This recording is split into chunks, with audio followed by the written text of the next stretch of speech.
Hola, hola, ¿qué tal? Bienvenidos a Reflexión Educativa Siglo XXI. ¿Y qué es lo que hoy nos convoca? Junto a María Elena vamos a conversar de lo que se trata el diseño universal de aprendizaje, es decir, el famoso DUA.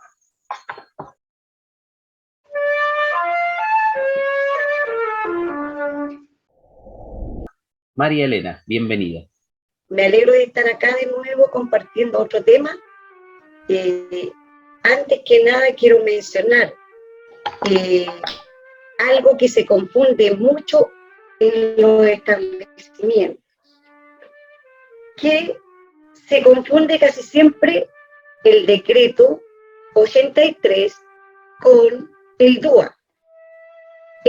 A veces se toma como sinónimo y no es lo mismo. El decreto es un decreto de inclusión, como el decreto 170, que es un decreto de integración, que era para niños que tenían algún tipo de discapacidad, ya sea con necesidades educativas especiales transitorias o permanentes. Y después vino, como ese no lograba integrar a todos los niños, entonces después, en el año 2015, ahí se instauró el otro decreto que era el decreto 83, y ese decreto es de inclusión. Se asocia un poco con el DUA, pero no es el DUA, o sea, no podemos tomarlo como sinónimo, ¿ya? ¿Y qué es el DUA? El DUA conocido como un diseño universal de aprendizaje. Este DUA es un modelo pedagógico inclusivo, como estábamos conversando, y se acuñó en Estados Unidos en la década de los 80 por un arquitecto que tenía limitaciones. Él andaba en silla de ruedas. Entonces dijo, chuta, yo tengo el problema. Este caballero, Rum Mace, tenía una limitación física, como dije, y la idea era que todos los usuarios pudieran tener acceso a los edificios, es decir, atender a la diversidad. Entonces, DUA, ¿cierto?, que es un diseño universal de aprendizaje, tomó este modelo de diseño del área empresarial, de la arquitectura. ¿Cuál es el objetivo del DUA?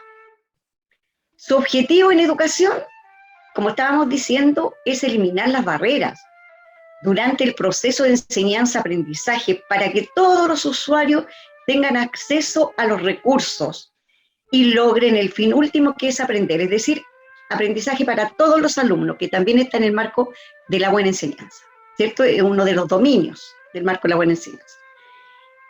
Entonces, en la curva de Yen, hay niños que están en los extremos, tanto hacia la izquierda como hacia la derecha. Hacia la derecha tenemos niños olvidados, que son los niños que son niños con altas capacidades, niños superdotados y genios.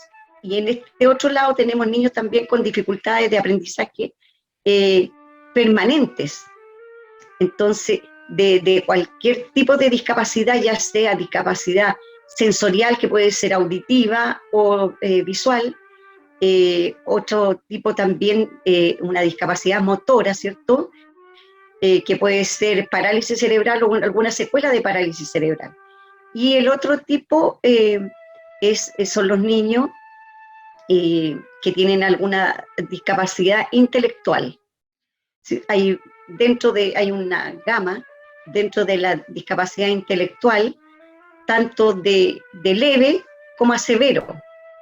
Entonces ahí tenemos también niños por otro lado, los niños del espectro autista, que es un abanico, por eso se le llama del espectro autista. Y los niños con síndrome de Down, que también pueden ser niños con un coeficiente intelectual de normal lento a severo también. Entonces, todos esos niños que estaban en los extremos, en los márgenes, tanto hacia la izquierda como hacia la derecha, no se atendían. a veces cuando estaba el decreto 170, se implementó este decreto, pero los niños se atendían en un aula de recursos, con un decreto de integración, pero en el fondo no estaban integrados, porque tú los sacabas a un aula de recursos, los sacabas de la sala. ¿En qué se fundamenta? Y fíjate que se fundamenta en prácticas docentes que ahora están sistematizadas, pero son las prácticas que todo el tiempo el profesor ha trabajado, es decir, todo lo que le ha dado resultado al profesor, toda la experiencia que ha tenido éxito en las teorías del aprendizaje, es decir, también la psicología entrega su aporte aquí a este diseño. Y en las preferencias para aprender. Y en las preferencias para aprender, bueno, ahí están, si somos visuales, kinestésicos, auditivos, pero eso ya sabemos que es un mito, ¿cierto? Los estilos de aprendizaje, pero acá le colocamos preferencias para aprender, ¿cierto? Ya a mí me acomoda a lo mejor aprender más interactuando con un compañero, con otra persona. A otro le puede parecer mejor aprender mirando o haciendo. Lo importante son las investigaciones ahora de los neurocientíficos, los aportes de la neurociencia, las nuevas tecnologías de la comunicación. Y esto es súper importante. Y este es el marco teórico, pues, el marco teórico conceptual del diseño universal de aprendizaje.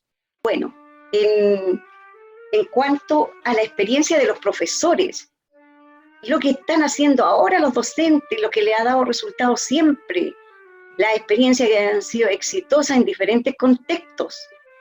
Bueno, porque tú como profesor sabes que a veces tú tienes una estrategia, tienes una técnica, una didáctica que te resulta con algunos niños, con otros no te va a resultar, porque depende del contexto y de las características y de los intereses de los estudiantes. Entonces, pero como te digo, este es un trabajo que se viene haciendo hace años y se han sistematizado todas las experiencias exitosas que han tenido los docentes. Y las teorías del aprendizaje son todas teorías constructivistas, ¿cierto?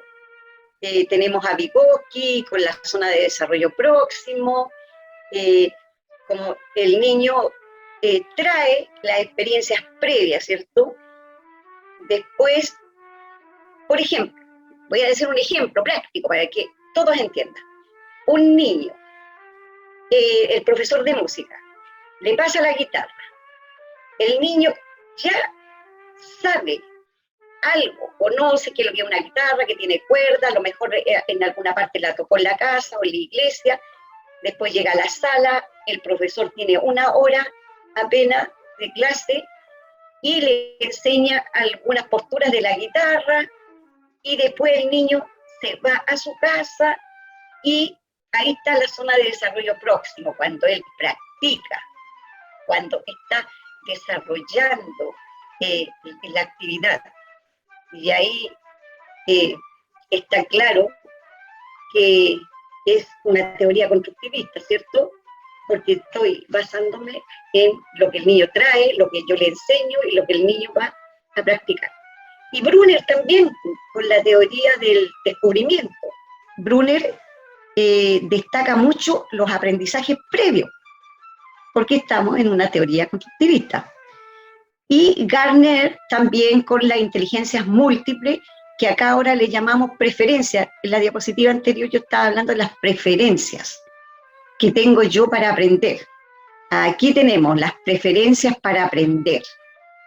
Entonces, en las preferencias para aprender, decimos nosotros que, como te decía anteriormente, a algunos les gusta aprender más en forma visual, auditiva, kinestésica, o a lo mejor ambas, porque el cerebro aprende como un todo. Y los aportes de la neurociencia, con sus redes neuronales. Por las redes cerebrales. Aquí tenemos principalmente la red afectiva, ¿cierto? Del sistema límbico, del cerebro emocional. Entonces, donde el niño tiene que motivarse, tiene que implicarse, tiene que gustarle lo que hace, es decir, tiene que tener interés en el hacer, ¿ya? Y después tenemos la fase de reconocimiento. La fase de reconocimiento está orientada hacia a las percepciones, decir, ¿cierto? En la zona parito-occipital, acá, En la de color violeta, la de ¿cierto? color violeta aquí, Ya. ¿cierto? Tenemos el lóbulo parietal, temporal y el lóbulo occipital. Entonces, porque ahí están todas las percepciones, ¿cierto? Las primeras percepciones, después las secundarias y las terciarias, que sería ya la asociación de la imagen o del sonido, y vamos reconociendo una imagen, por ejemplo, o un sonido. Entonces, es importante el reconocimiento, es importante esta área, estas redes del cerebro. ¿Por qué? Porque el DUA se asocia acá con múltiples formas de presentar o representar la información. Es el primer principio del DUA. La representación o presentación de la información. Entonces, ¿para qué? Para que el niño perciba, ¿cierto?, por las diferentes áreas sensoriales. Después tenemos la red neuronal estratégica, que aquí está la representamos en azul, en color azul, que es el área prefrontal, ¿cierto? Donde aquí nosotros hacemos la metacognición. Aquí tomamos decisiones, planificamos, tenemos flexibilidad cognitiva, que es adaptarse a las diferentes situaciones y cambiar, ¿cierto? Cuando uno cambia de actividad en la sala, adaptarse también a hacer la transferencia de la información o de la experiencia educativa en otros contextos, es decir, hacer transferencia. Cuando uno ya conoce, por ejemplo, si yo en matemática tengo los números y en ciencias naturales me hacen leer a mí un cuadro estadístico, entonces yo voy a transferir lo que aprendí en matemática al área ya sea de ciencias naturales, de historia, ¿cierto? Y bueno, y el lenguaje que también es transversal. Las nuevas tecnologías, por supuesto que sí, que el DUA se fundamenta en las nuevas tecnologías. Ahora lo vivimos en la pandemia 2020-2021 y algunos estuvimos muy, muy complicados. Como conversábamos anteriormente, antes que empezáramos el video, de repente nosotros los profesores no sabíamos utilizar el Meet, el Zoom. Ahora tengo el tablet, tengo el celular, tengo el portátil, y tengo infinidad de maneras, tanto de presentar la información como el segundo principio que tiene el DUA. El segundo principio dice ejecutar, expresar la información de diversas maneras. Es decir, en el primer principio es del profesor, porque yo estoy enseñando. En el segundo principio el niño está aprendiendo, tiene que mostrarme qué estrategia utilizó, cómo aprendió. Entonces yo voy a evaluar también de le voy a dar la oportunidad que el niño se exprese de distintas maneras, a lo mejor en forma oral, en forma escrita, no solamente con una prueba, ¿cierto? A lo mejor voy a hacer una actividad, le voy a dar un desafío, un reto, un proyecto. Un proyecto puede ser, por ejemplo, ABP, aprendizaje basado en proyecto, o le puedo dar un aprendizaje basado en servicio social, a lo mejor un proyecto social, que no sé, pues, a lo mejor si el sello del colegio es el medio ambiente, a lo mejor lo voy a hacer que limpien el sector alrededor del colegio, etcétera. A lo mejor lo voy a hacer que haga una presentación con PPT, un video que grabe, etcétera. No sé, que haga un blog. Hay multiplicidad de acciones que podemos hacer. Aquí también, por ejemplo, no es lo mismo que tú le pases un libro, una revista, o el texto de estudio. Puedo asociarlo, ¿cierto? Por ejemplo, para ir a ver un museo o ir a ver, si estoy pasando los dinosaurios. Entonces, con los lentes de realidad virtual, el niño es protagonista de su propio aprendizaje. ¿Te das cuenta que es súper importante esto? Y es lo que hemos hecho siempre. O que algunos están empezando recién a hacer. Pero yo lo encuentro maravilloso. Es lindo. Y aquí tenemos los principios del DUA. Tenemos la motivación, ¿cierto? Con el área afectiva, y con las redes neuronales afectivas. Tenemos la representación, que hablamos de la percepción y de las áreas perceptivas del cerebro, de las áreas de reconocimiento, y la acción y expresión, es decir, el niño ejecuta, desarrolla, hace. Aquí el niño me demuestra que aprendió, si aprendió o no.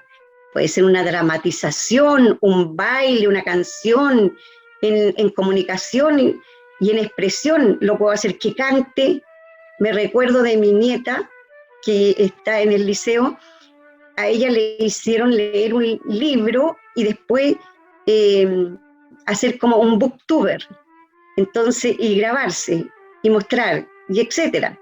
Y así hay muchas maneras, un blog, como te decía, para que el niño pueda demostrar que aprendió, un dibujo, un póster, no sé, tantas maneras, así como le proporcionamos opciones para la representación de la información, también le tenemos que dar la oportunidad que ellos hagan acciones y expresen lo que saben.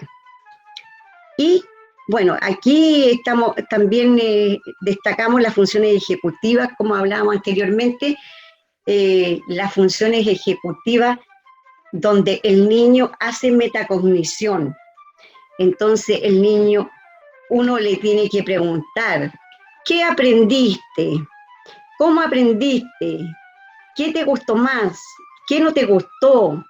¿Cómo lo podríamos hacer mejor? ¿Cómo desarrollaste el ejercicio de matemática? Bueno, nosotros estamos aquí en este canal de la reflexión pedagógica, ¿cierto? Daniel, y te escuchaba anteriormente una reflexión que hiciste del alumno, alumno sin luz. Claro. Es alimentar, ¿cierto? Sí. Alimentar. Bueno, esa es otra parte del mito, no solamente los neuromitos, o sea, no solamente los mitos son en base a la neurociencia, también hay mitos en la lingüística, y ese era uno de ellos. Así es.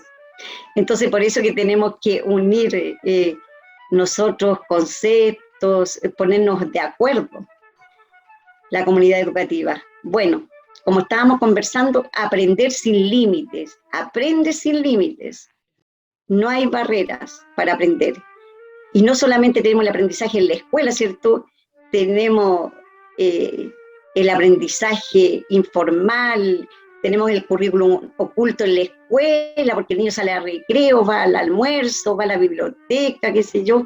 Hay en algunas escuelas que tienen ludoteca, y aprende en todas partes, aprende en su barrio, en la casa, en la iglesia, en la Casa de la Cultura, cuando va a deporte, etcétera, cuando se junta con sus amigos, en todas partes está aprendiendo.